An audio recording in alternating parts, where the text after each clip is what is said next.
Hello, everybody. I don't think there's anybody in here yet, but I'm figuring out what I'm going to draw, how I'm going to draw it. And this is where my buddy Doug, who, if he is going to show up, he would have enjoyed watching me struggle.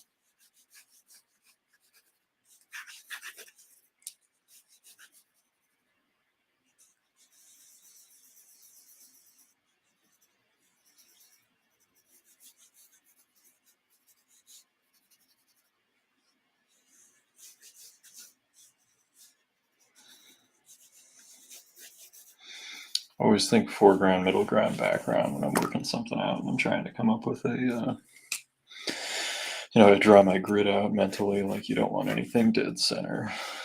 Rule of 3.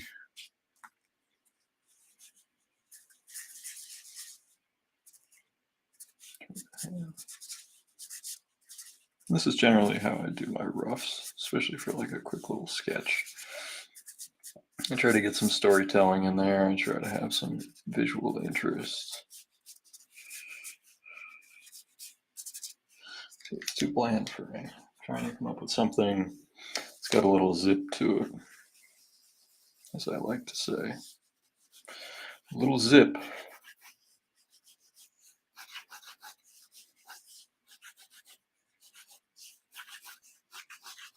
Might be biting off more than I can chew, but especially with a character I've never drawn before. Wanting to get some storytelling in there as well. And you wouldn't think that, the geometry going on here would make too much sense, but I'm just trying to get some action in there and have, a character. This is going to be a character that my buddy Sean has. He's got a book on Kickstarter right now. Scarlet Huntress, The Reckoning. There's a link in the comments. I got to see Sean at Gem City Comic-Con this past weekend out in Dayton, Ohio. And it was good to see him. Good to see everybody, the old gang. She's like a monster hunter, so I always like drawing monsters, but you gotta, it's the character's book, so you want to make sure that you get the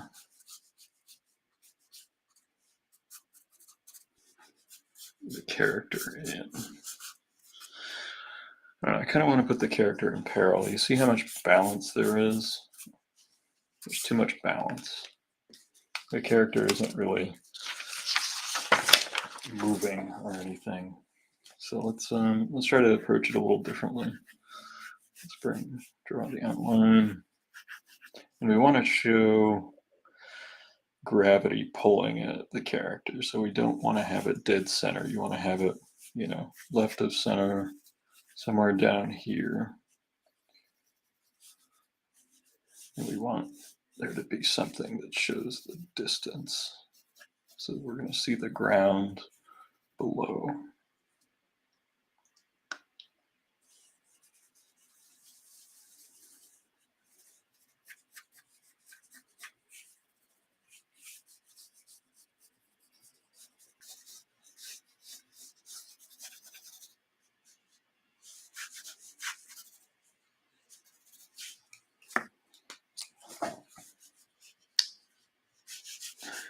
Hope all my friends had a good Comic-Con and everything going on there.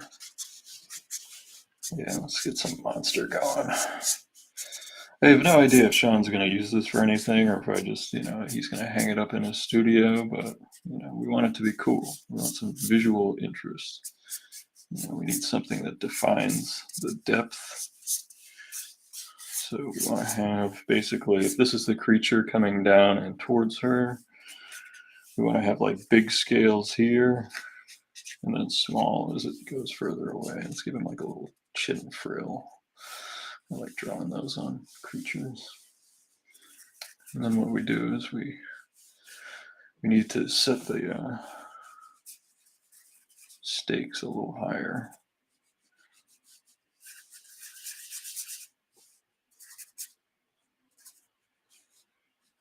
She has a cape, so that changes the composition. Like this area that's occupied by the creature is where, if she was falling, see if she's falling this way, the cape's going to come over here. So maybe she's charging, but again, that shows balance. God dang it, I can't pull it together. I've been doing graphic design all day, so my brain is a little fried. Again, we're seeing this balance. She's standing. We need to move the character. We gotta freaking move it. See, I've been trying. I didn't have time to pre-draw anything today, so you get to watch the creative struggle.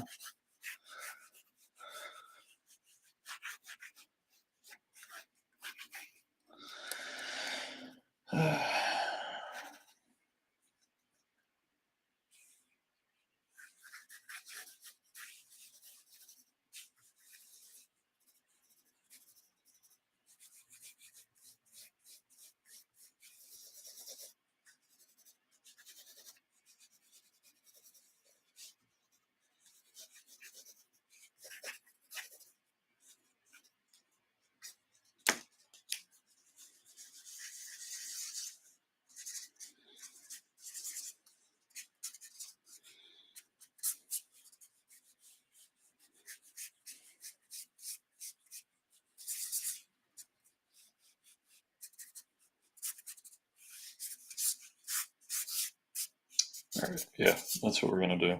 All right, we needed to flip it. Mid-idea, I think I got it. I know that this looks like a squiggle, but I promise you I'm gonna turn it into a thing. We're gonna do a quick little gesture sketch, and then we'll work on the board. Okay. I have her, because we need the cape, she has that cape, and that's a design element that I was too busy drawing the figure, which is something that I make the mistake of doing very often. I go right into the figure. Sometimes you need to go into the story way before you get into the figure drawing. And it's because it's something that I spend so much time working on and focusing on and trying to really get better at.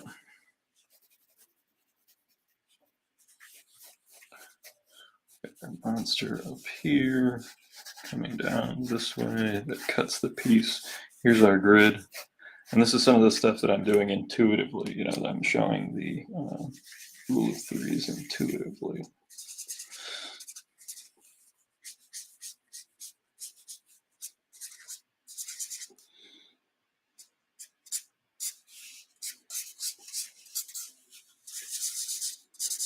In order to show a character in peril, you can't show them like being fully balanced.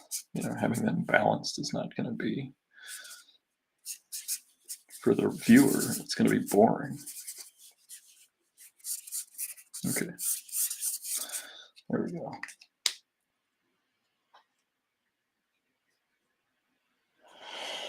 Hey, Jonathan. Yeah, I mean, Doug, this is what you wanted. You wanted to see the struggle, and this is, you know, you see the progression where it went from, you know, the story idea, the character being not in peril and too balanced, to, you know, just giving up and doing a standalone. No, I'm going to do storytelling, and it's visual narrative, things that have narrative value, images with narrative value. And then it was just this of her sort of falling backwards, this little squiggle. That's her cape, that's her, and it's her arms forward. She's got her hands on like a sword, cape coming back, leg coming up, falling towards the ground, which will be over here. Ohio was good. You know, I got to see my family. I'll show you some of the stuff I got. I only bought like one piece of artwork. I got a nice Conan sketch from Bob Hall. We were chatting up a bit, and then Sunday it got slow in the afternoon, like most shows do. So I started a drawing, and I finished this. This is a Helena drawing I did. I picked up some comics. This was a local creator. Anytime I see someone putting out their first book they've ever done, I always pick one up. This looked cool. Talked to the guys for a few minutes. It's their character. It's a flip book. I brought some books from my parents' house, like Power Man and Iron Fist, First Nebula, Infinity War, Adam Hughes Catwoman, my Doctor Strange 1, First Phoenix, McFarlane Batman. And I got 2 books signed. I got the 2099 Doom and another Green Lantern by my buddy Daryl Banks. But those are that's pretty much what I brought back. All right, let's get our board going.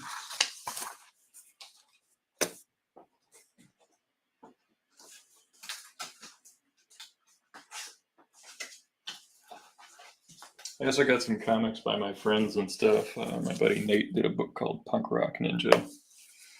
And I got a few more sketch covers.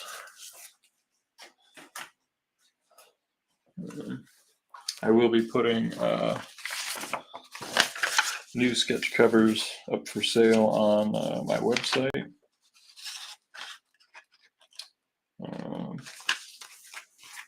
And you'll be able to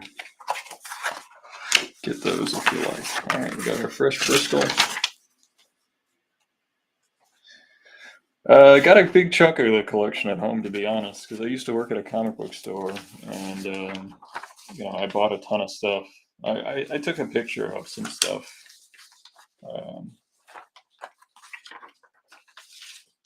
I like Rom 2. It's a silly book. It's a silly book, but I think it's a lot of fun.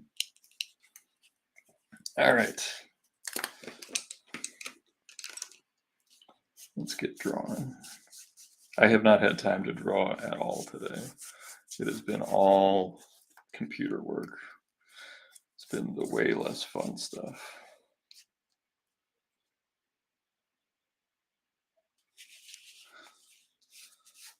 I forgot to turn on one of my lights. One second.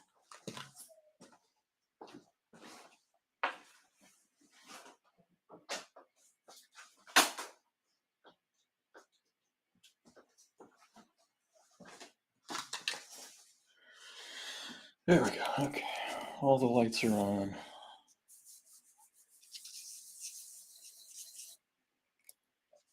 All right.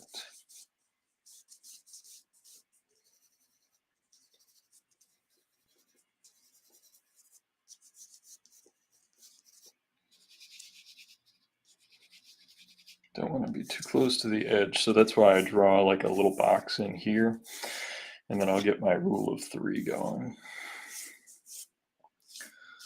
There we go. And that, like the tic-tac-toe board, shows you where your stuff needs to be. Like our big monster head needs to be over here.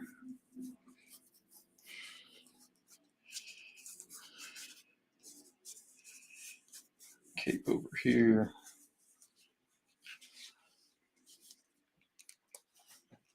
Right now, in our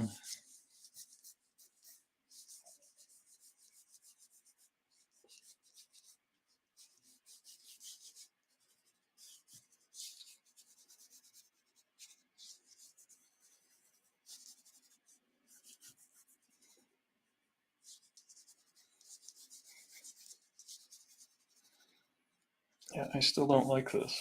It's too balanced. It's too balanced. I hate that shit. Sorry. Told you I'd be swearing.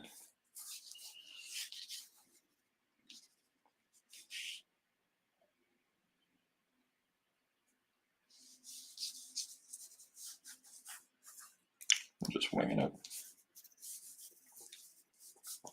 This is where you're just going from the gut.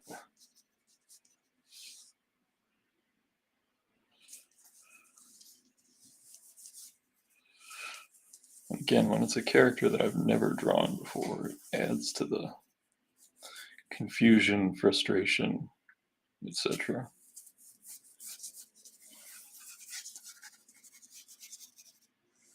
It's a solid drawing of the design of a character, the cape and the Little Red Riding Hood motif. I think I'm just going to have to try to salvage this one.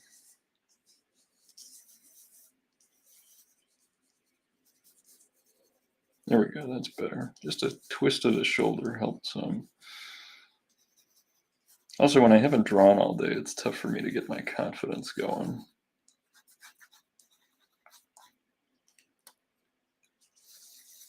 There we go. I didn't want the character to be on solid footing. That was really the crux of where I was at.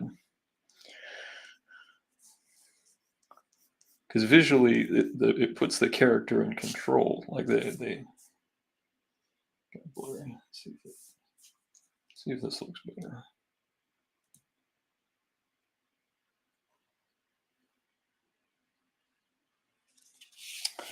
There we go.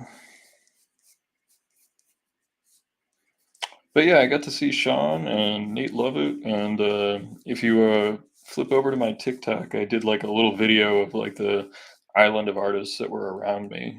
Jamie Snell was there, Rodney Fike, Brian K. Borgman, who's an author and a miniature sculptor producer.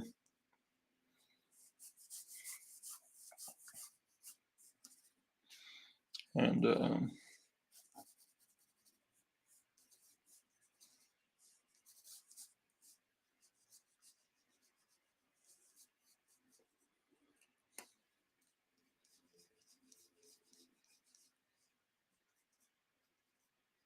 get the skull, the circle, bring the jaw down.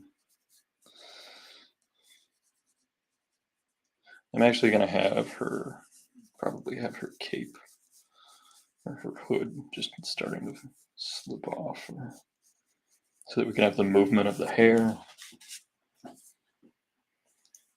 If the voiceover gets crackly, please let me know so I can do my one stupid fix that sometimes works. Right now, I'm really just trying to get the geometrics, the cubes, the tubes and cubes, as I say, whenever I'm asked to teach how I draw. It's really just right now pull back and trying to get proportion. I don't know if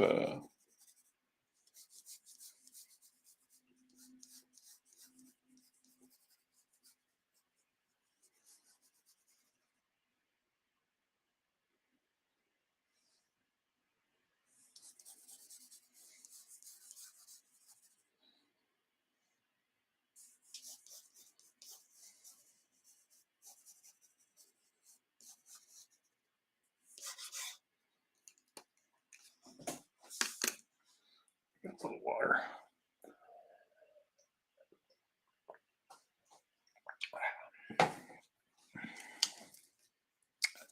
This is one of the few times I come into a stream with like no conception.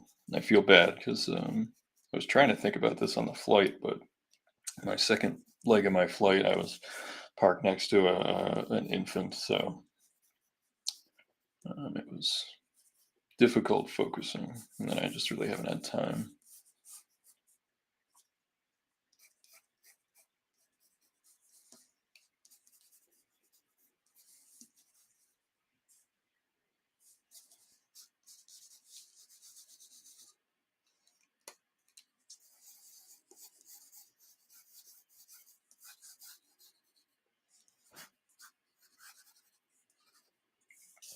And for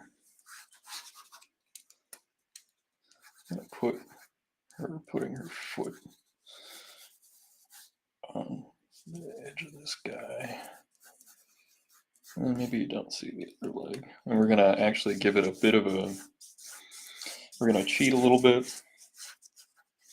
We're gonna give we're gonna put a tilt to our horizon line.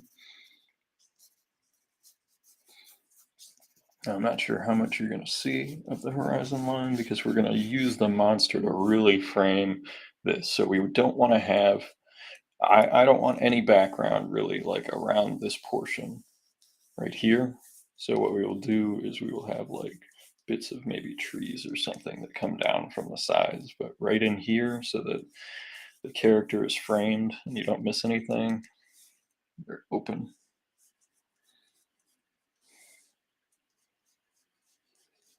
All right, get the eye sockets. I've actually been going back to drawing the skull underneath more formally. It's been really helping me with my proportions, especially with like eyelids and stuff.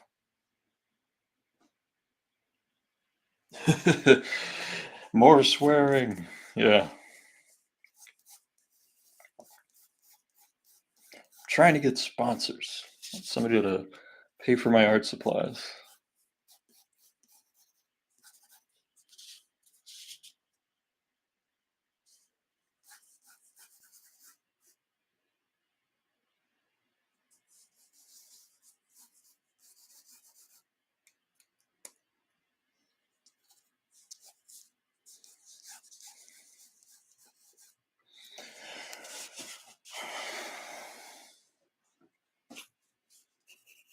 I haven't designed the monster, so we're actually going to be designing this on the page. And you're going to notice that I'm not looking to create any monsters specifically. What I'm looking to do is to use a biological shape to my advantage as much as possible to both create depth and story. The design is going to fold in as I go. Now, look, if I was doing a concept design, I would do 100 sketches or whatever it took to get that nailed down. But we're doing just a drawing of my friend's character.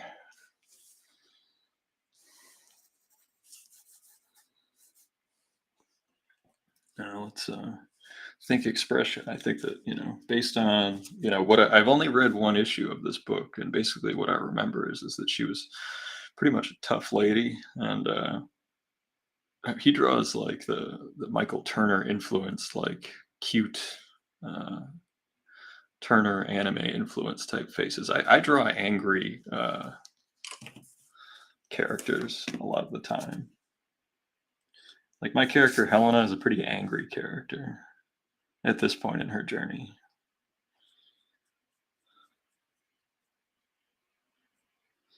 Now, if that's the size of the eye socket, the eyeball is here. And then we also have to stretch for the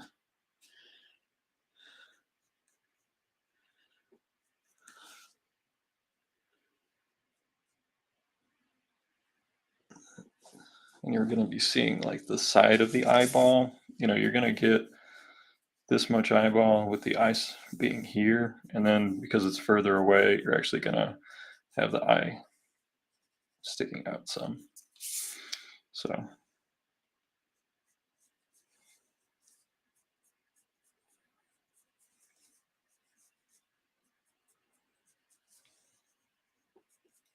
first day back from a convention is always a little jarring because like I try to keep up with my emails and stuff when I'm away, but like I just can't. It's always just.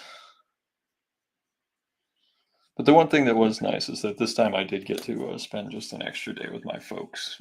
I haven't really gotten to see them a whole lot. And, love my folks. They still don't necessarily get what I do, but they still love me, and they're.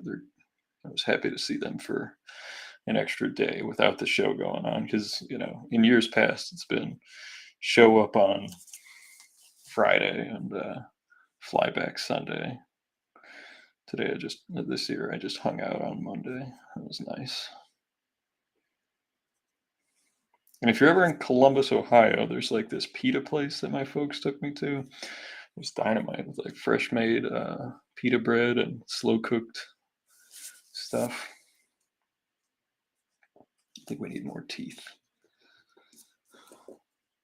I don't know if Sean has ever drawn her quite this angry. Like I said, I've only read one. But it was fun. Probably try to get the rest on this Kickstarter. Usually on Kickstarters now you can catch up on.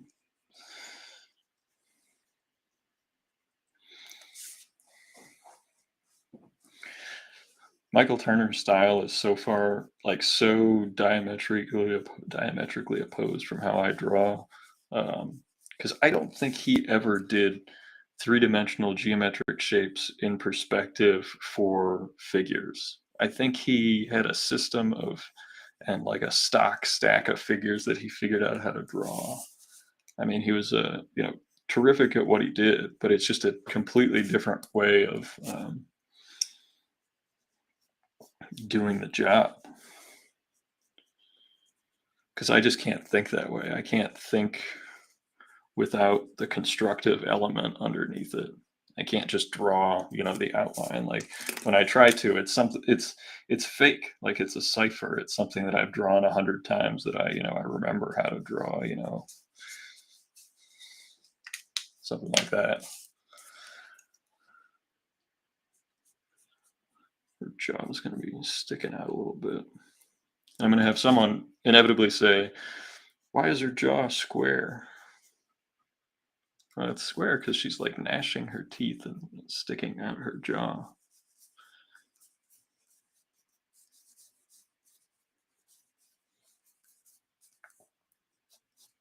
Can't tell you how many times like an expression has been edited on me, especially when drawing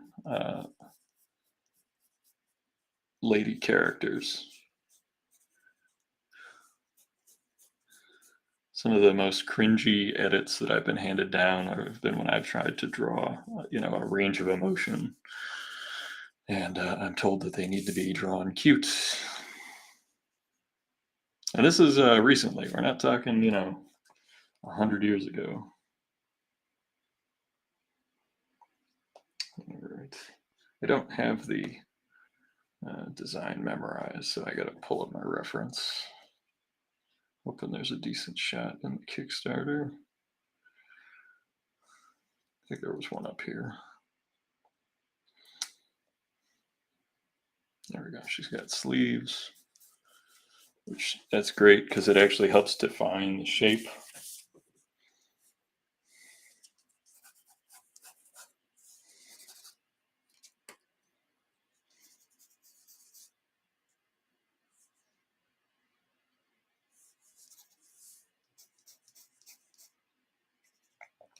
It's got something across. It looks like this. And then there's a thing that comes across her like a strap of some kind.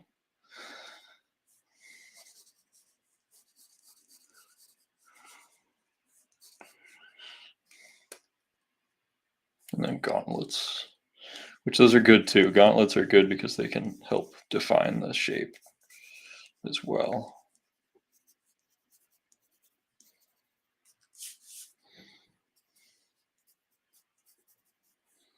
I'll ask Sean if he wants me to color this in for him after the fact. I might even have to transfer it to another board if he wants it for like any sort of publication and clean it.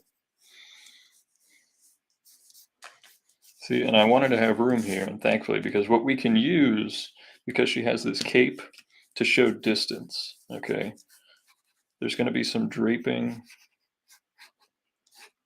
from her back down to the ground, so it'll show this space. And we can help define that ground because we don't have a grid or anything that we can show on the ground. That's one of those crutches. If you look back at old FF comics and various artists, I think everybody, even Kirby did it, used the shorthand of having a grid for any computer, any floor, anything. And that was an easy way to show the viewer like, hey, this will show the depth, how big this lab is, how big this experiment is, or what have you. Okay, her sword is a little funky. It's got like a sphere thing, like right here. And then the blade comes out like this. And what I want to do is make it look like this monster's just about to swallow her. And the blade is just punching through. I don't know if we're going to be able to do it, but we'll see what we can pull off.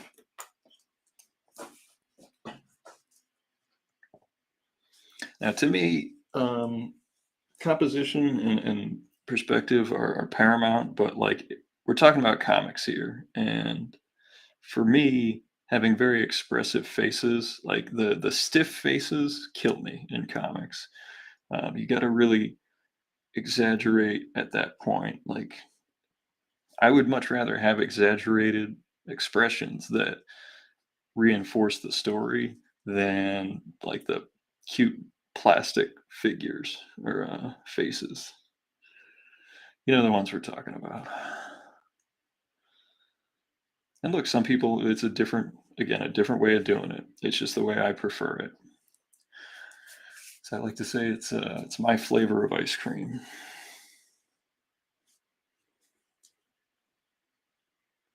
I'm trying to make her look different than Helena, so I'm going to give her a straighter nose.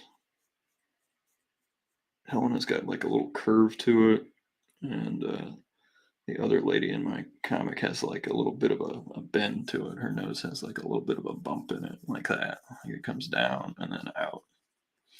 And then that's the nose. And then Helena's nose comes down and then comes up a little bit at the end. And there's like a little bit of a ball at the end. So with Scarlet Huntress, even though I've never drawn her before, I don't want her to look necessarily exactly like my other characters. So I'm going to have the nose come straight down like this. And then if you were to look at it from the front, it would probably come out a little bit like that. Like right there, I just drew the noses.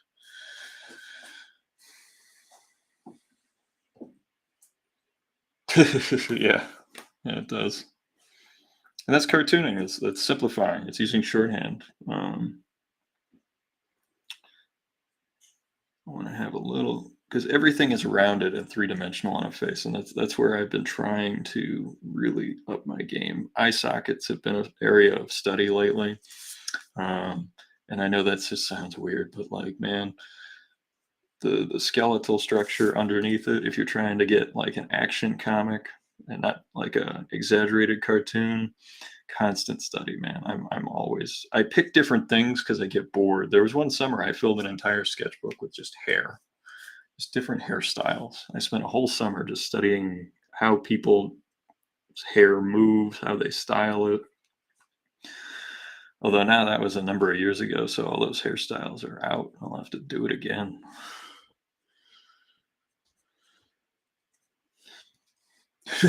You're right, Doug. And if you want to be frightened by the John Byrne expressions, any issue of FF with Franklin Richards in it, oh man, he was a scary looking little person.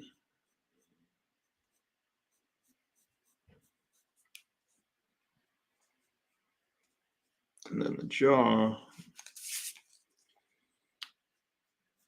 if you could see further back, because Helena has a pretty square jaw, I would probably bend the jaw, like curve it a little bit and have it not come back as far. And then the height of the skull needs to come up. Yeah, if I was to publish this, I would absolutely have to transfer it, or I'd have to do a hell of a lot of digital cleanup. That's where the jaw is. Here's where the cheekbone would be. Make sure the other side is at the right height for the cheekbone. And you can see once you get it, and it's hard to see because it's a small drawing of a face, but once I ink this, oh man, yeah, you've seen it. You've seen it. Yes, they were all, stuntmen who stood in for the kids in the movies. Yes.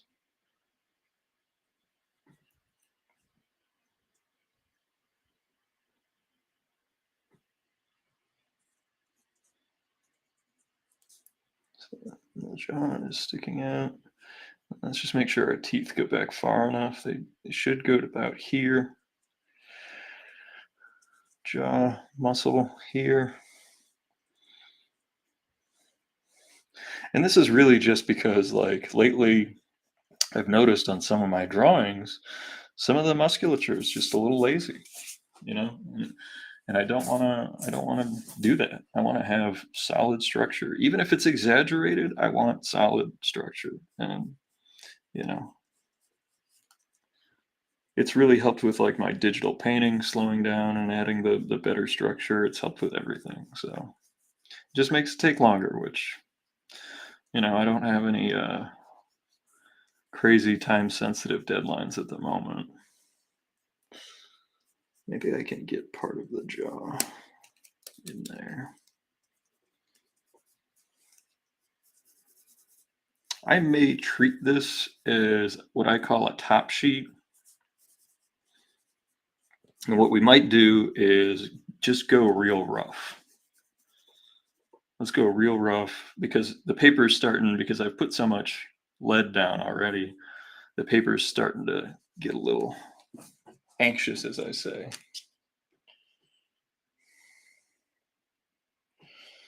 Let's see, homage cover.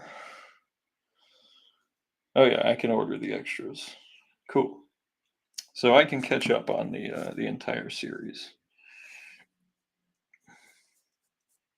Now this is good. It's entirely impractical unless it's like stitched on the front, but like this is good because what it can do is it can absolutely define your shape. Like if you were to draw this character in the dark, if you could show the glimmer on this strip here, you could draw the character anywhere, I think. And that's good. It's good to have a good identifiable feature. You know, the silhouette stands out because you got the classic hood and cape. You can't go wrong with classic superhero comic design.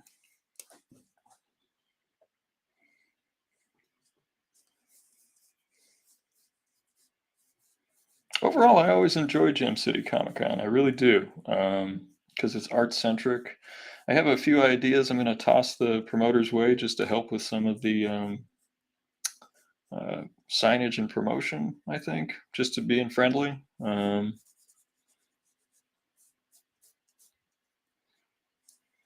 But it's a really, really nice show. I really like it.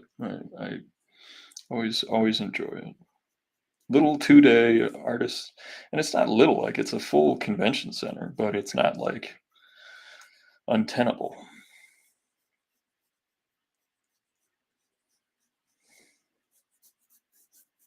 And that the dealers had some good stuff too. I saw an AF-15. You know, I saw pretty much all the Silver Age Marvels, key issues. I gotta wonder also, like a book I see everywhere, and I know it's never going to be cheap, but there's got to be 10 million copies of Hulk 181 out there. There just has to be, because I see them everywhere, and they're all graded. Like there has to be just a trillion of them on the census. I like the shoulder deal here on Scarlet Huntress. I think that's something good. Can do some fun stuff with that. Not sure what her sides look like, but here's where her like scapula is, and then we have the back of her rib cage, and the ribs come down like this and over. That's where her stomach will be. Hips. I'm gonna give her a little bit more square hips. Helena's got like little.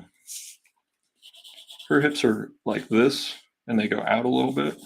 I'm gonna give Scarlet Huntress like a little bit more square, like that. Not that anybody's gonna notice, but trying to draw the characters having different body shapes a little bit here and there, because I get tired of people thinking that, you know, I have one character that I draw over and over again.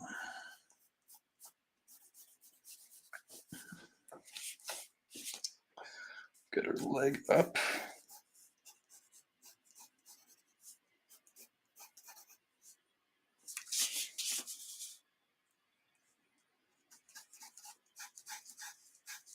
I have no idea what her boots look like or anything like that.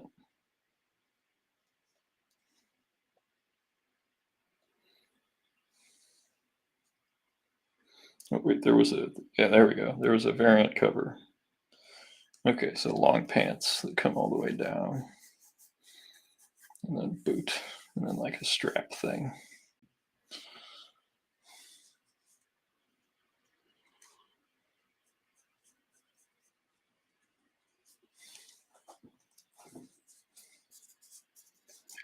I didn't see much blood in Scarlet Huntress, the one that I read, but I I kind of feel like in this situation, if you're running a monster through that's like attacking you, there's going to be some blood. So I hope I don't mess with the ratings board on this. But I'm going storytelling, so we'll see how it comes out. Yeah, I think I am. I'm going to treat this as a top sheet. So you're going to really see the rough stuff because I want to get you to at least the finished idea. And if I try to take this to inks on this paper, I think we're going to dislike the results.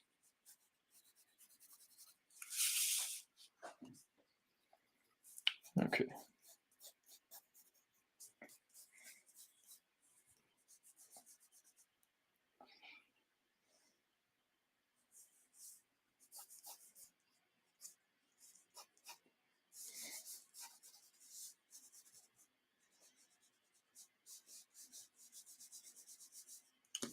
Trying to show layers. So what I'm having is, again,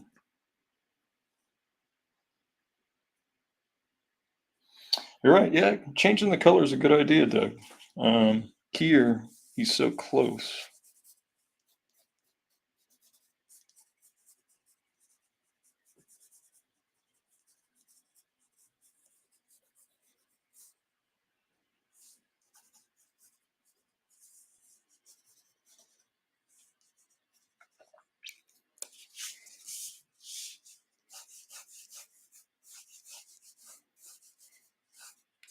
I don't know if she has like a short sword or a broadsword, but for the sake of this illustration, we're going to give her a little bit longer sword so that we can see the whole thing happening.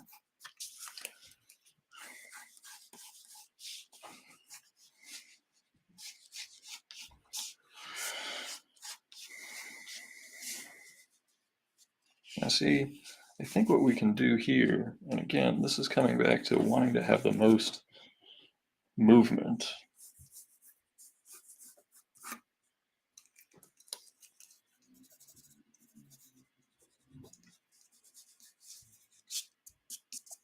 I don't think her legs are long enough.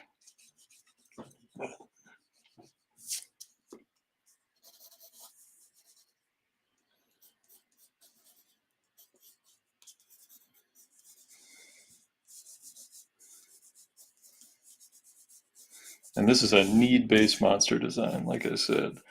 We need him to have a short mouth, a short skull.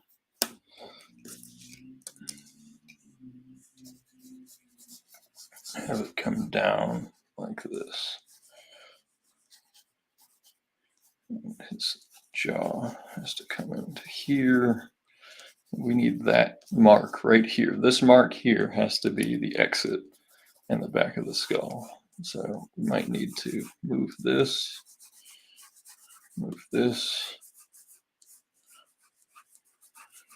bring it down. There we go. Okay, that's the line I was looking for.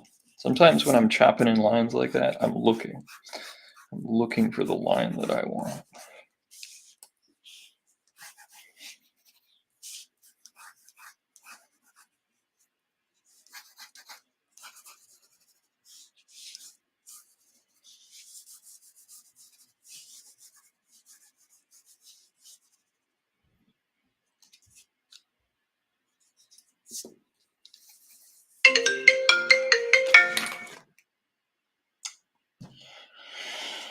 Whoever it is can wait.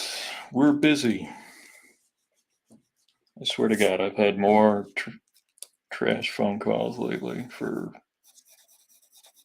solar windows, aluminum siding, whatever the hell, than I think I've ever had in my life. I've tried talking to him. I've tried to be like, hey, I rent an apartment. I don't own it. I can't authorize you to put solar panels on it even if I wanted to. I think that's what we need to do. And then we put claw here. All right, it's coming together. And then we have the cape. This is just an HB, but it's the uni stuff, right? Yeah. The Uni brand, the Japanese stuff. I use their blue pencil lead too. I don't see if I have any of the containers floating around. They're usually square, but all right, so we have roughed out. We've made some changes along the way. I think that I like the direction it's going.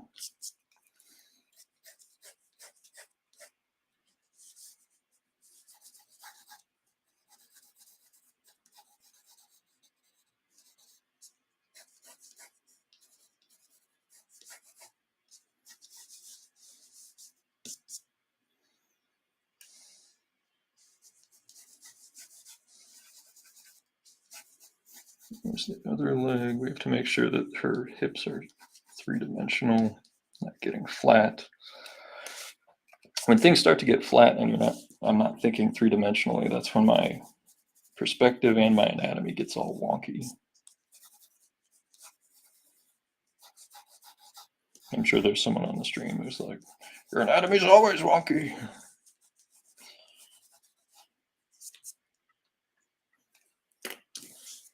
Okay. You can see where I'm getting at. Like her leg is up, almost bracing the monster coming down, and it's going to be pressing on what will now be his neck that comes off the camera this way. And then it has a claw. It'll be down here. It comes off of this arm. And then we finish the composition by circling her with her cape on the ground. You're going to see a little bit of her cape over here, and then the rest of it will come back over here. And it'll create a nice little frame.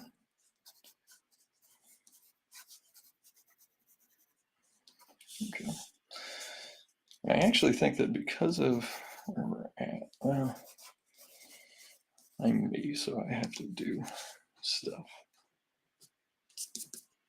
Hey, Stephanie.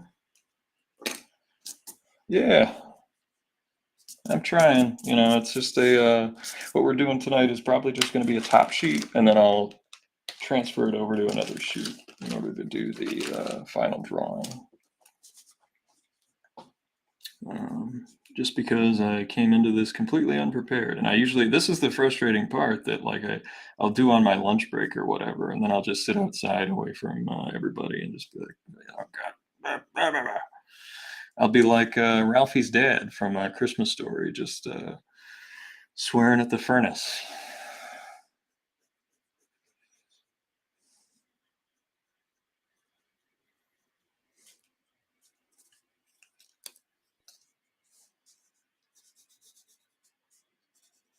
I told Sean I would do this sketch. We got to make sure her neck is still in the center of her rib cage.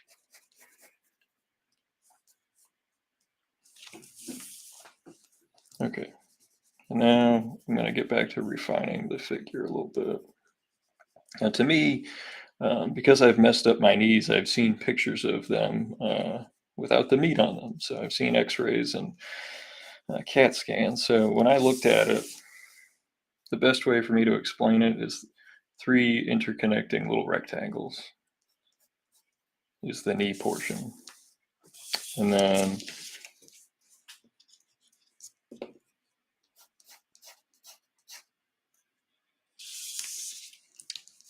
the meat that comes off of it, because you actually have a bone. You got 2 bones. There's one here, and there's one there in the back, little one. Comes back down like that.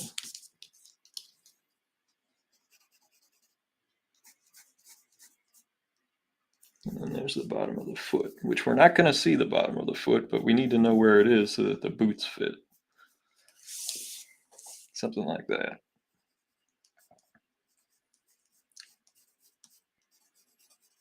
That's where her leg meat is. Comes back, comes up.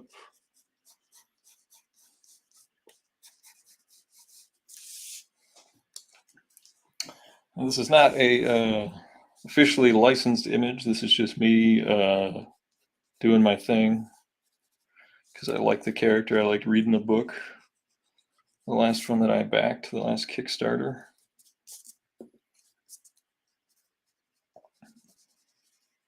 And Sean's helped me out. He's a pal of mine. So and Stephanie's a friend. I believe they're co-creators. She's the writer and he's the artist. It's nowhere near as, like the Daryl Banks cover or any of the other variant covers, but it's more of a storytelling pinup, like a one-panel story is what I was going for.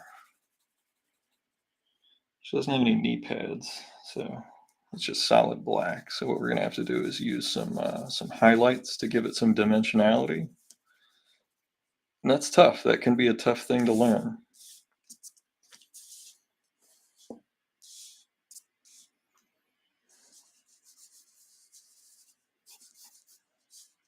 And here's where the off leg, junk, other side of hips.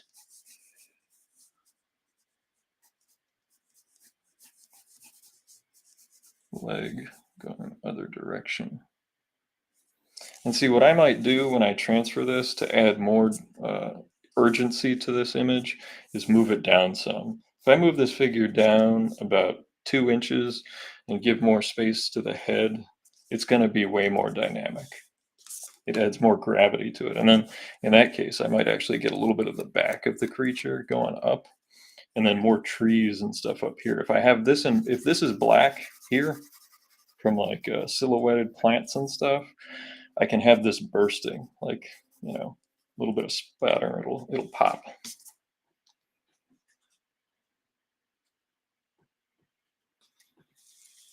Thanks, Stephanie. Yeah, you've had some terrific covers. Homage covers, original covers, all kinds of stuff. And I think Sean's colored all of them. I really like the one Daryl did. I bought one of those.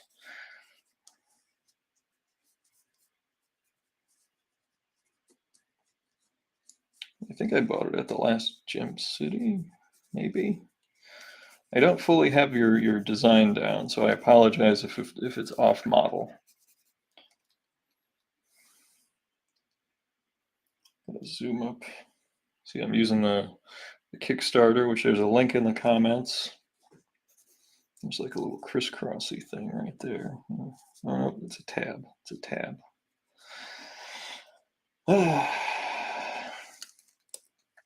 And I want my light source, just so that she's not completely in shadow, to probably be from back here, coming down this way, so that we actually have a fair amount of shadow on this side of the monster.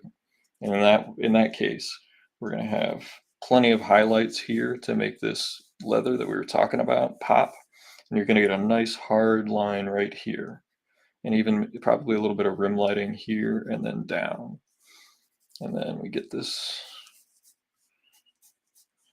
tube for the leg. This is where this knee would be. And I'm actually going to try to tuck this knee back, which is going to be hard because you're going to see the bottom of the foot. That's going to need some work. One knee here. The other one's probably about here. And the bottom of the shoe.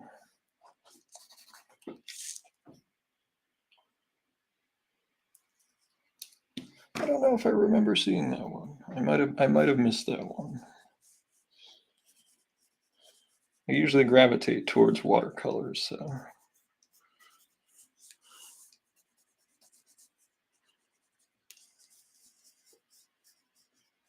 And I want to add some dimensionality to the hair as well, which means we have to layer it. And like I said earlier, like typical long hair, I think I can handle, but I spent a lot of time learning hairstyles and how to give volume to hair, which is actually kind of tough. If you look at a lot of the early CG of them trying to do actual people and animals and stuff, they definitely took them a while to figure out how to do the dimensionality of hair. But yeah, I am going to transfer this and I'm going to slide this down. Her her hips and her butt are probably going to be like right about here. Maybe it has to be straight down, but yeah, we want it to be all monster up above. And I can give him like, I'll have room to give him like some scary horns or a fin or something. But yeah, you're seeing the roughest of the rough. This is the when I get mad at myself on a lunch break, and this is what I get really nervous about. So I'm bearing it out there for you, because you know, you hear from these editors and all these people are like, don't ever show your roughs online. Just show your primo finished work, and you know. And then when you do either of those, they don't hire you, no matter what. So, or me, I'm not projecting. They don't hire me. Maybe for you, they will.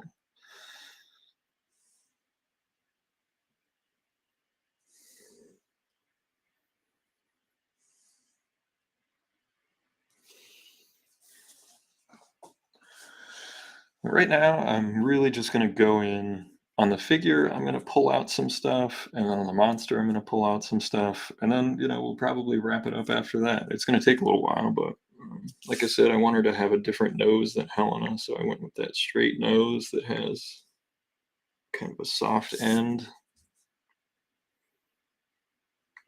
almost like a nose you'd see on like a Grecian urn.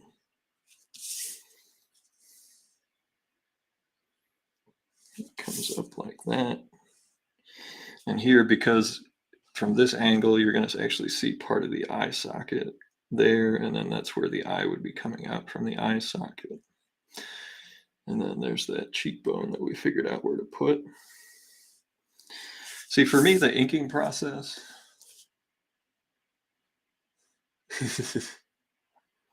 Dude, like someday we'll break bread and we'll compare some notes for some of those, because we all have those war stories of what people have told us to do and not to do, and I don't know. I pretty much think I would rather just then be like, yeah, we're not going to hire you right now. Good luck, than like tell me to do something thinking that it'll help in the long run when it, sometimes doesn't.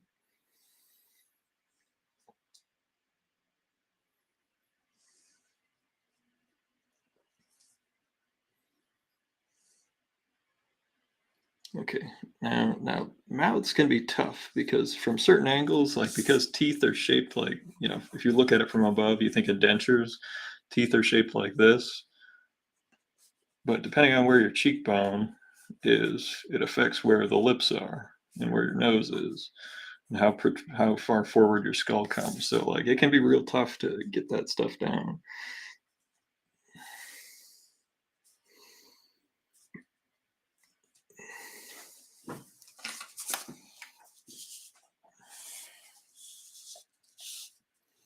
So,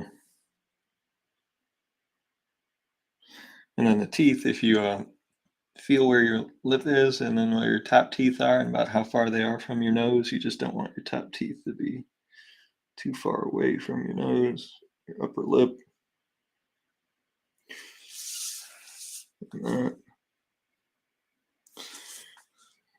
There's the chin coming forward a little bit, rounded, and then comes back. And it comes up like that. Okay.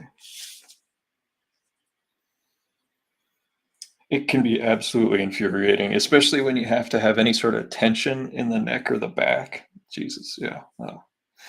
It takes for ever to figure that out sometimes. Okay, now I'm going to do a little shorthand for the cheeks. If you think of like those old John Romita comics, let me take a look and see here.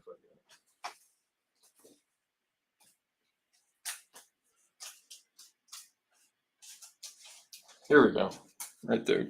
Dave Cockrum, the way he defines his cheekbones. On one side, you can't have it the same on both sides because you're seeing part of the front of the face. But as you come back and you see more of it, something like that is like comic book shorthand. And what I like to do when I'm digitally coloring is when I am doing the cheekbone, I will put a color hold on it to try to give it both pronunciation and still a tiny bit of subtlety, so that it's got a delicacy to it. You know, I like, and since this is a basically a full-size preliminary, what I will do is I'll use stuff that isn't archive safe because I can fly with it, like these Papermate flares. Absolutely. Now, because of the layering, we have to at least take into account where these teeth are for our creature, which, like I said, already decided. We're moving this whole composition down, so we have a little more paper up here.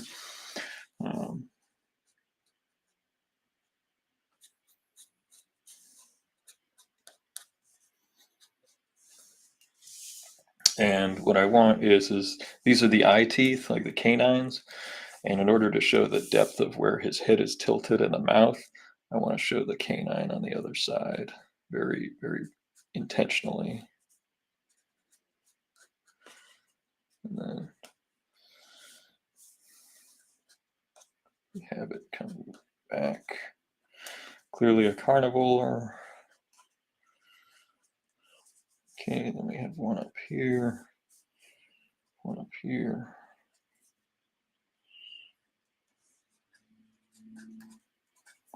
That part we can fudge. Okay, and then the mouth will come back. And because of the cool part of the sword is like he does. Mike Zeck has a great shorthand for the jawline, and again, this is another one of those things that I think comic book people look at more than anything. A running figure's ankle. You look at the way he drew the little ankles.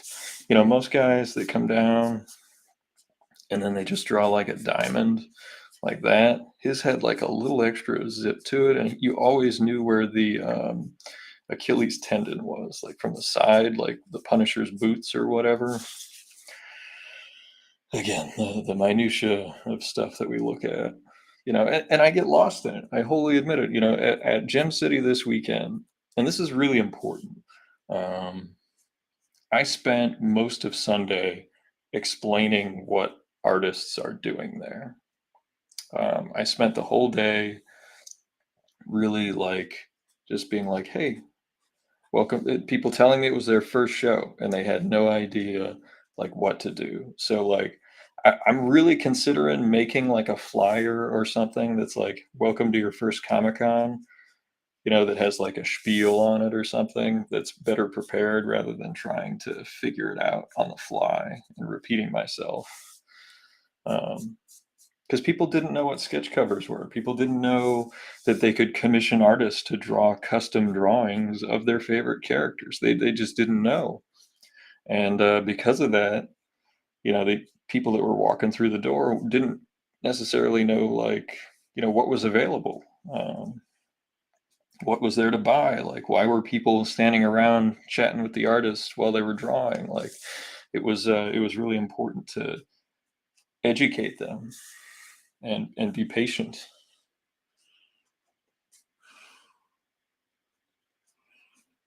All right, in order to fudge the perspective, what I'm going to do is, you know, we want to show that it's people visually understand what an eyeball is. If we show like his eye looking up like that, we might be able to fudge.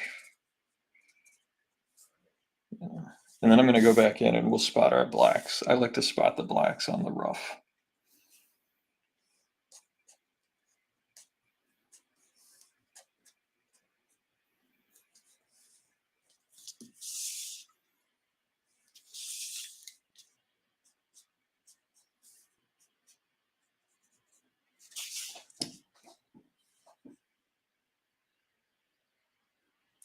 I don't know if it's a crowd for C2E2 because that's an established show with lots and lots of people. But it was it's something that I think is important to be patient with. Like I've seen people get really frustrated with like, oh, they don't know that they're here to buy my work. How you know?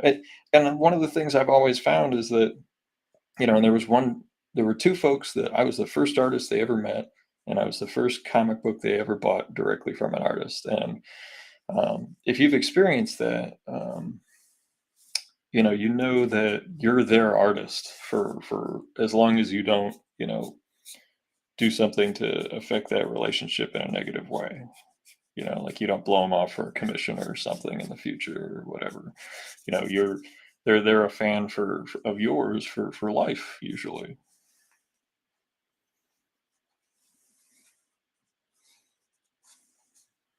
And these are just little details that I add along the way, like I don't know, having like a forked tongue or something.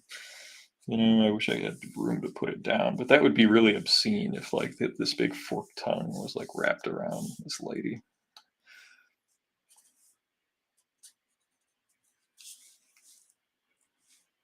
Yeah, that's what I was thinking. Like just a little 8-panel thing that says "Welcome to Comic Con." There's a whole bunch of stuff you can see. You know, I'd really like you to look at artists' work. You know. All right, well, let's try to rough out the figure here so we can get a nice broad line. That's another thing that if you noticed on that piece, I held it up only for a second, but on this Helena piece that I finished from Sunday, I'm really enjoying broad, thick lines again. Having a lot of fun with that because when I'm digitally painting, I'm moving so far away from the line that when I'm coming back into cartoons and illustration for comics, I really like that, big honking lines, you know.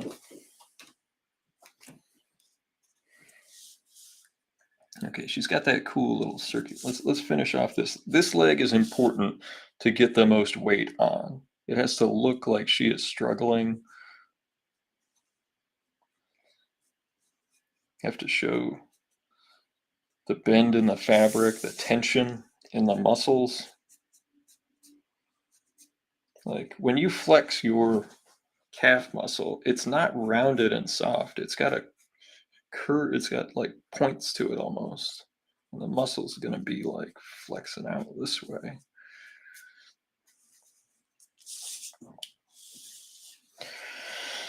It comes down and her hamstring's going to be tense. You think about like the best reference for this leg, and I'll probably pull it up as after I, get this rough done, is probably somebody doing a leg press.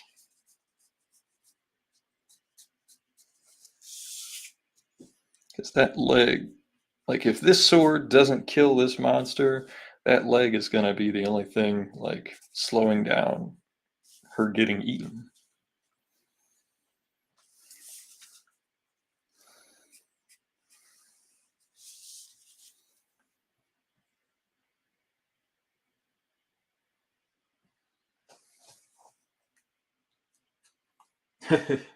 Yeah, I mean if hey, I mean, if you want to work on it together, I'd be happy to, and we could all use it. Stephanie, if you want to write it, and I'll draw it, and Sean will color it, and my buddy Jeff can letter it. I don't know. Because when you're the first artist they meet and they have a good experience, like that's the best way to build up a new fan, I think. You got to have decent work, but like if you have that good personal experience, and then if you know, you know. All right, we got to show this tricep really flexing too, because she's pushing with all her might. Yeah, Sunday was really like, it was all day. It was not, there were a couple of folks that were like regulars that I'd seen there plenty of times, but there were so many new fans, like tons of new fans. People who had, their, and I was amazed that I met someone who saw their first superhero movie, and it was the new Thor movie. They had not seen any of the other Marvel movies, and they just dove right in. So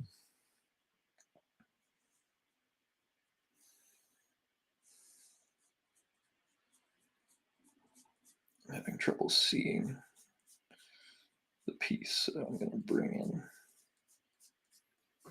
our first solid black area, which will be the dimension on the mouth, where you see the other side of it. That there, that there. Light source is here, but this is going to be really dark because it's in his mouth.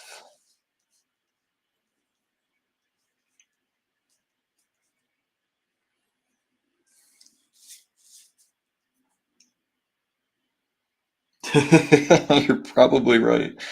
That should go in the like the setup packet that the show hands to you when you get your badges.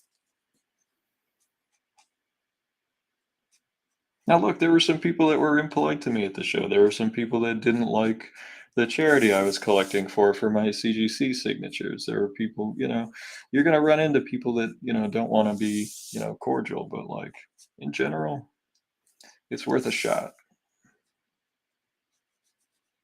for me. I'm not projecting, not telling anybody else how to live, but for me, it's always been a good way. I don't have millions of fans. No, none of the books that I ever worked on. I think the most prints of a comic that I ever worked on was probably one of the free comic book day ticks, and those were like 30,000, I think, somewhere in there, 25. I'm gonna have to fix that wrist. It's gonna have to be there.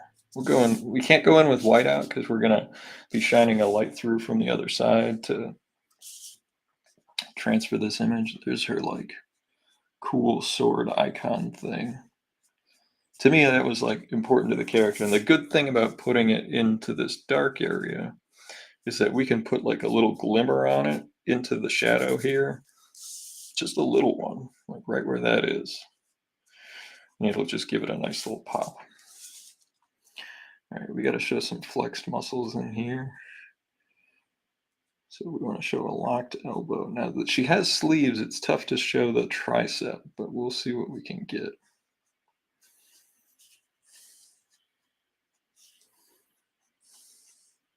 Maybe I'll have her shoulder thing come back just a little bit more so that we can have that muscle line right there.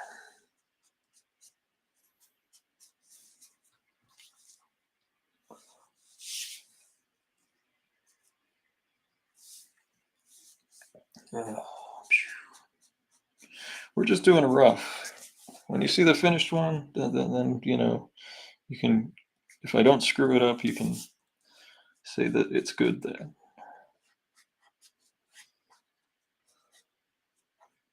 But thank you. Hope all is well, Brian. It was nice hanging out with you and your pal at the drink and draw.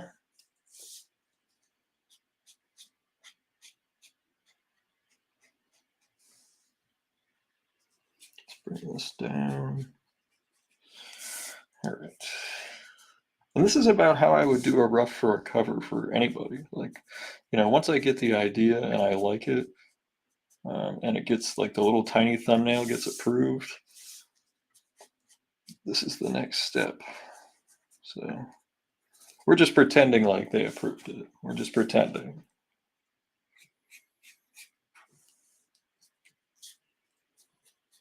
I'll get some notes, I'm sure. She needs to look prettier, and she needs to be hanging out, waiting for stuff to happen. I don't know. I can't share some of the ridiculous editorial notes I've had over the years because some of the people who gave them to me might be listening. One of them is a known lurker on this channel. I'm looking at you. Yes, you.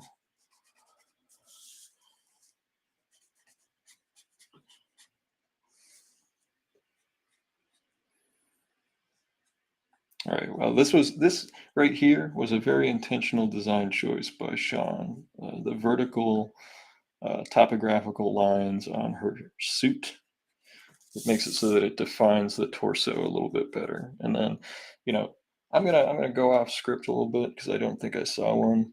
I would put one, just a seam along the middle of her side, because then that gives you the different distances. Like, that her back here, the turn is there. So I'm riffing. And also when you can show a seam line down the whole side, yeah, her hip needs to come out just a little bit more. Not too much. Sorry, I bumped the camera.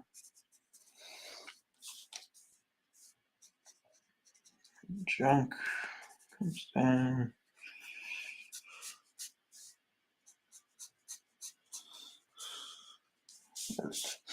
Well, now before we get to this part, we've got to get, I don't think we're going to be able to see the handle at all, but I'll rough an edge in just in case.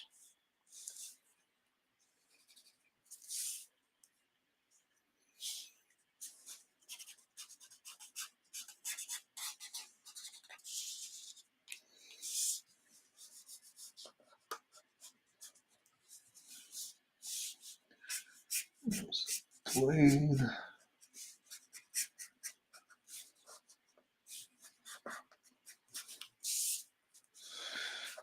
Flares are great for roughs. I just love them. They move so fast. They throw enough ink down that I can just keep going. But they're not archival. And, if you use them for inking.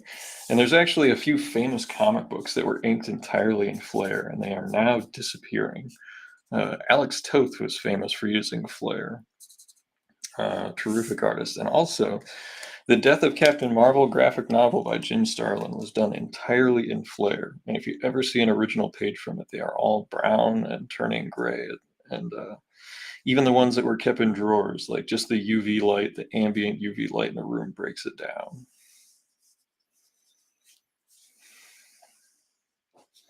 And see right here, we're going to have that hard white line that's going to draw us down right there. And then you're going to see the plane on the top of the calf muscle, and we'll show a little bit of tension with probably a little bit of bleed proof white, just to show tension in the fabric.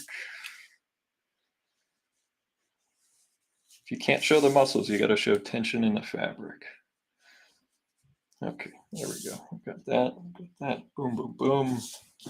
Our light source over here. There's going to be some light under the teeth.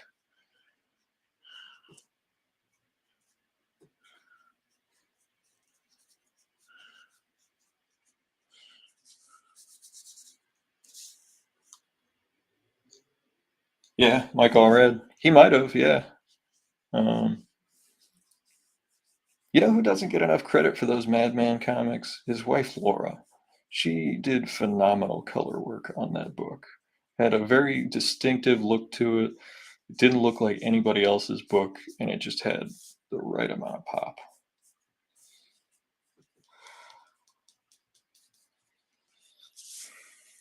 Okay. Remember I was talking about those big honking lines? There's going to be one right here. Boom, right there. Big line. And now, because we have this gap here, see, these are the happy accidents you live for. Because we can have the leg come down here, now that we know where this is going to be. And we can have the ankle going into the dirt and having dirt scraping forward as like her heel is pushing into the sand and it's building up under her foot. If you've ever pushed sand with either your hand or your foot. Storytelling, happy accident. And see, I get to take credit for planning that at some point. And say, oh yeah, that was right from the jump, right from 21 Jump, man. Had it all the way. And we can use the monster and his arm to frame where that foot is. Oh man. Happy accidents that you'll live for. And if we have this leg here, I think the hip is a little off, and that's my fault. I'm going to have to fix that, but we have footing.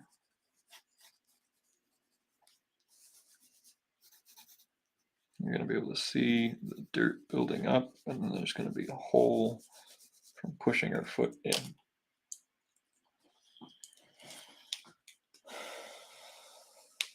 If it did, then, I will treat my subconscious to, a piece of cake after this. which I did buy when we got tacos from the Mexican place downtown. Lady that runs it's from Guadalajara. Great little place. If they would like to give me a free piece of cake next time for plugging their place, I will plug their place. Let's see if her foot is coming this way. You might actually, because it's twisting, still see underneath it. Look at that dimensionality. And then there's the dirt that'll be piling up. And then you'll see where she dug her ankle in to try to get footing. Yeah. And we don't have to go nuts with the detail. We just have to get the proportions right because of the design. The design, like we said, is like all black. It looks like there's a textured inner thigh that I missed. But I think we'll be able to just rough it in real quick right there so we don't forget it.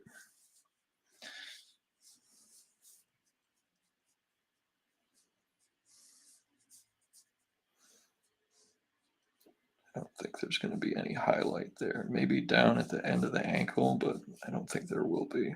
There will be on the back of the heel and on the top of the foot. There we go. I think this leg's a little too long. We're going to have to pull it back. But storytelling wise, that's much better than where we were earlier. The character is doing something that makes sense, and it's not too balanced. That's what I like about it. It was getting all those previous sketches, and that's like kind of a default because I end up drawing too many freaking stagnant pinups for sketches and commissions and stuff.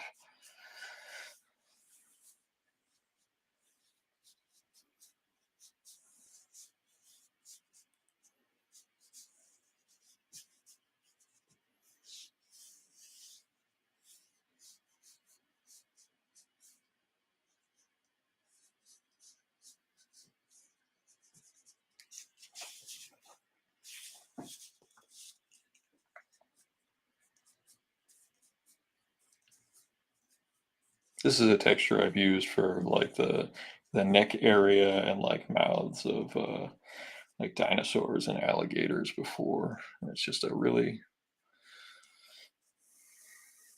easy way to. What it does is it makes it so that I'm mapping out where like all the little things will be, and it can serve as a topographical line for the animal.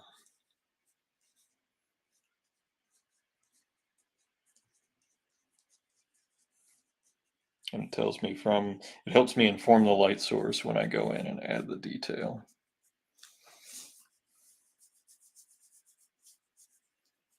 And then this, because the light is here, it's going to come here, and this arm is going to be very light. This is too close, so what we're going to do is we're going to drop this down, and we'll eliminate where that thumb is. Just add a shadow underneath her.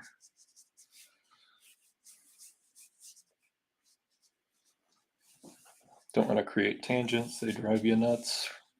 There was a tangent on my and I didn't see it when I was there, or I would have whited it out. But there was a tangent on my drink and draw piece for Gem City that I drew at the brewery. I can't look at it now. I don't have to because somebody bought it, but I can't even look at it.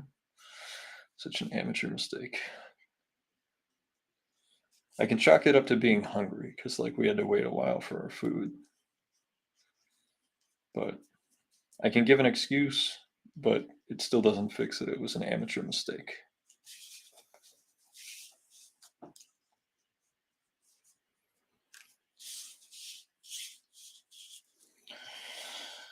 All right. See, now I'm having fun. Now that I know that I can get to take this tomorrow and make it pretty and fix some of the mistakes before I finish it, and send it to the publisher officially. I've definitely got more. I have plenty of like preliminary layout confidence. What I want also, here's another pro tip. Whenever you have a cape behind someone, don't have it cover their entire back. You can have it come down, but if you can leave a little bit of a gap at all between the back and like the hip, like I'm going to leave here, it just gives it so much more depth. And then just show some of the cape on the other side.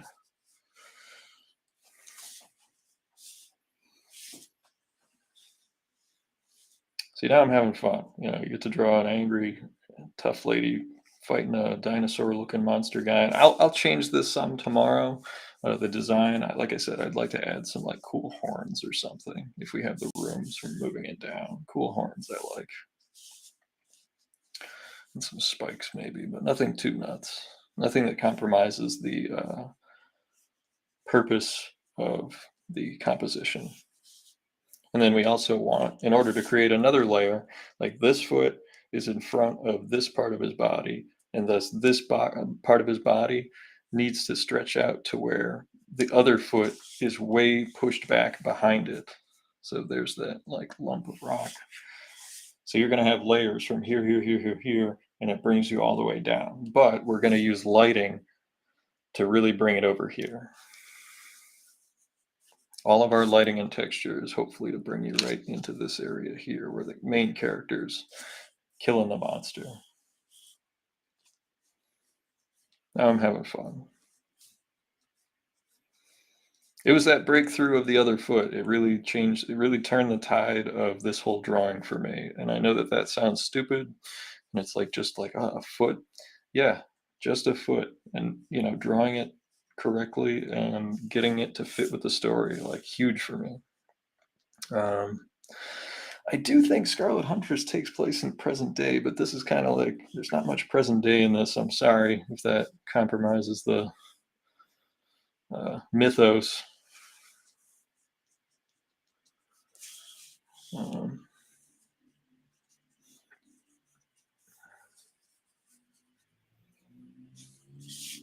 I'm gonna have shadow there. I went with a hard shadow down the front here so we don't have to double down, but we will be able to put some texture down here, which will be like dirt and stuff. I may use a sponge. But up here we will definitely have like, we'll black in some plants and trees and stuff because we want that to be huge as far as what you call it, contrast, because we want this to be here. And then see if we could have, like I said, some plants here. Let's push that further back, because if we're keeping this, if we're going to have silhouette here and here, we need tension there, so we need to have space. So we'll put more texture there, texture there, texture there, texture here, texture here. And this is in the foreground here. Now, in order to, again,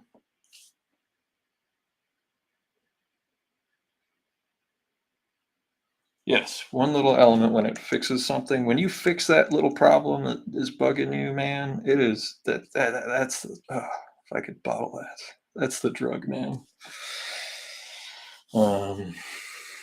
Do I need another element in the foreground, or do I need the claw? See, now I'm thinking I need the claw to come up further, and actually, yes, because that's going to finish it. That's foreground, midground, background.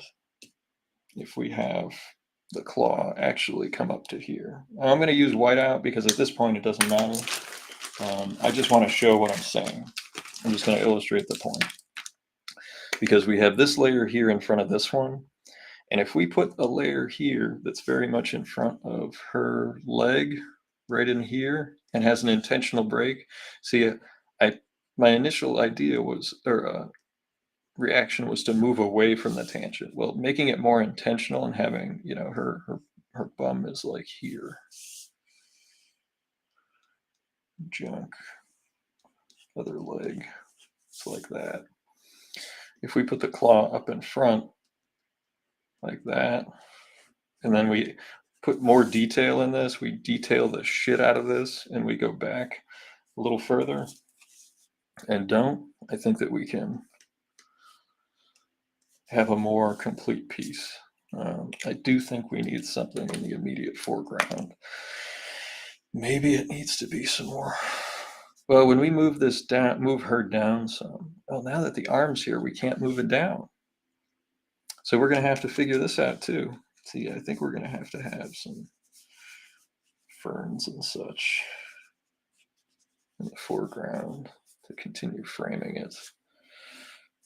And if that goes in front of the dinosaur's arm just a little bit, it creates another layer that pushes the whole thing back another step. So then we have layer, layer, layer, layer, layer, layer, layer, and it pushes it all further back.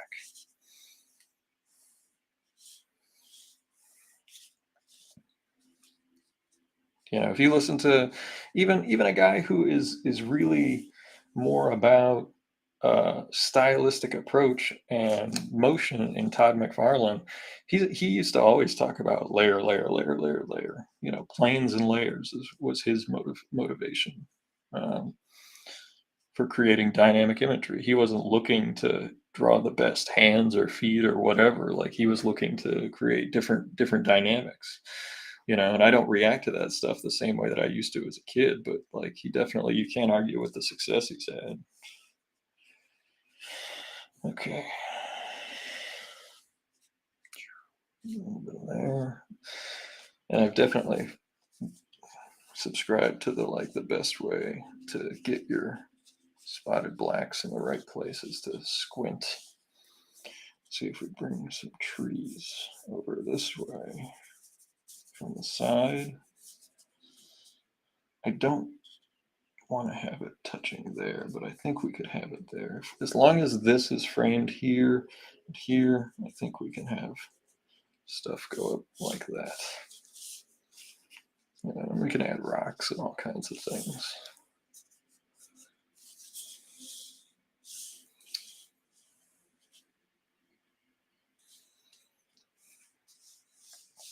So what, we could have it come down like this and still move it down and have it come off camera, is what you mean? You think we could pull it down and then have the claw come up, like tilt up some? I'm gonna have to see it. It's possible. You're probably right.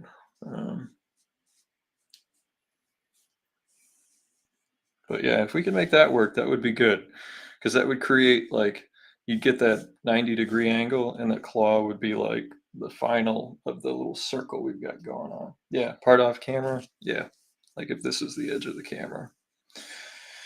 Yeah, I just think that if we move her down some, it's going to add more space here and more tension, visual tension. So yeah, I'm going to give it a try, man. Give it a try. But I don't know. I think you get the idea. I think we've got this is what I would take to do a transfer. I would add some spatter here with the blood coming out, and I'll try to get away with. Yep, definitely. Hal Foster too. Let me zoom out.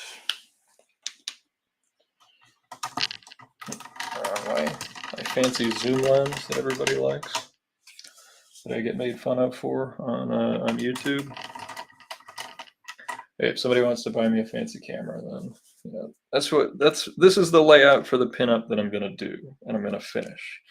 Now, it might not be done tomorrow, because tomorrow's going to be a busy day, but I'll definitely crack away at it. And if you follow my Instagram or whatever, I'll take some process pics. And be sure to hit up the Kickstarter for the Scarlet Huntress Reckoning. My pal Sean and Stephanie. It's put up by Sean, but co-created with Stephanie. They've already got a bunch of backers. But it's a lot of fun, and they're really good people, and they do nice work. And support your independent creators for sure. I really like what they do, and I really like talking to them. And I hope that this gets the word out a little bit, and I will post this, and when I post it, I'll post it with the links and all that stuff. And I'm gonna sign off for the night, and thanks for hanging out, and I'll see you in a week. All right, I'll catch you later.